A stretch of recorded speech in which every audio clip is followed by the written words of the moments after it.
Kamusta ka at welcome sa Grow in Christ? Napapansin mo ba na minsan magkakaiba ang paliwanag ng iba't ibang preachers? Kahit pare-pareho naman silang gumagamit ng Bible?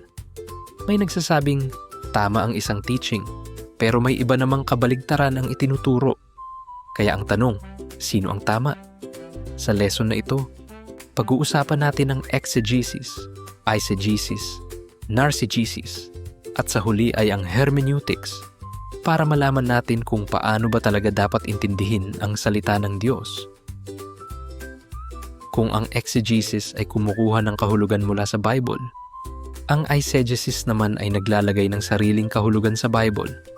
Sa madaling salita, inuuna natin ang sarili nating opinion, experience, damdamin o paniniwala. Tapos saka tayo naghahanap ng Bible verse na susuporta rito. Hindi na natin hinahayaan ng scripture ang magsalita. Kapag ganito ang paraan ng pag-aaral, madaling magkaroon ng maling interpretasyon at maling doctrine dahil ang sariling isip na ang nangunguna, hindi ang salita ng Diyos. May isa pang maling paraan ng pag-aaral ng Bible na tinatawag na narcigesis. Galing ito sa salitang narcissism o pagiging sobrang nakatuon sa sarili. Nangyayari ito kapag bawat Bible verse ay inaangkin natin na tungkol agad sa ating tagumpay, pangarap, blessing, o personal na success.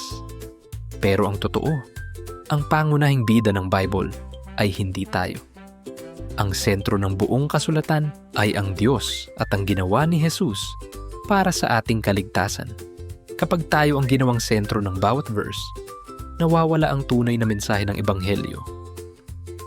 Ang salitang exegesis ay nangangahulugang ilabas ang tunay na kahulugan ng isang Bible verse. Sa halip na magpasok tayo ng sarili nating opinyon o paniniwala, hinahayaan nating ang Bible mismo ang magsalita. Kaya nagtatanong tayo ng mga bagay tulad ng ano ang ibig sabihin ng verse na ito sa mga unang nakabasa? Ano ang gustong ipahayag ng author? Ano ang context ng talatang ito?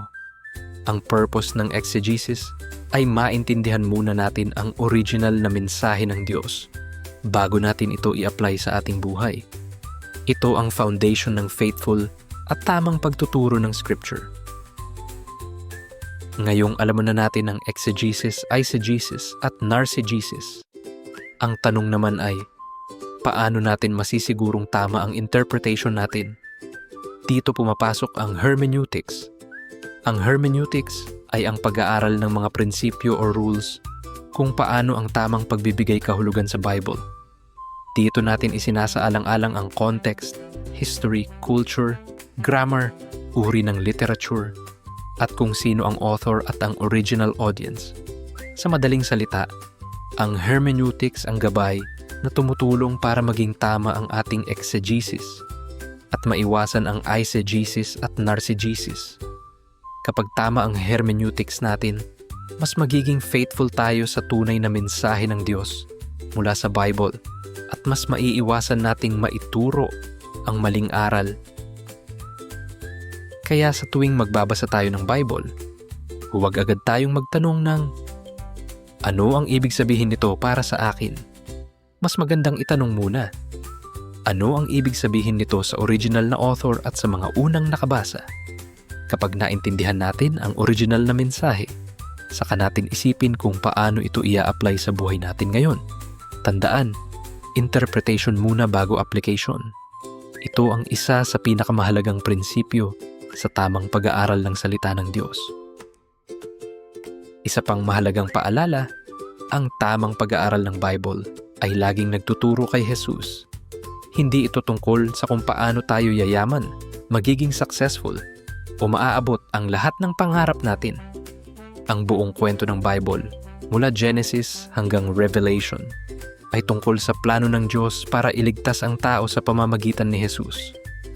Kapag si Kristo ang sentro ng ating interpretasyon at pagtuturo, mas magiging malinaw ang Ebanghelyo, mas makikilala natin ang Diyos, at mas lalalim ang ating pananampalataya. Maraming salamat sa pagsama sa Grow in Christ. Sana ay mas naging malinaw sa atin ang pagkakaiba ng exegesis, eisegesis, narcigesis, At hermeneutics. Huwag nating basta tanggapin ang bawat naririnig, kahit pa ito ay galing sa isang kilalang preacher. Gawin nating ugali ang suriin ng scripture at pag-aralan ito sa tamang paraan. Habang mas nakikilala natin ang salita ng Diyos, mas makikilala rin natin si Jesus. Hanggang sa susunod nating Bible study, patuloy tayong mag-grow in Christ.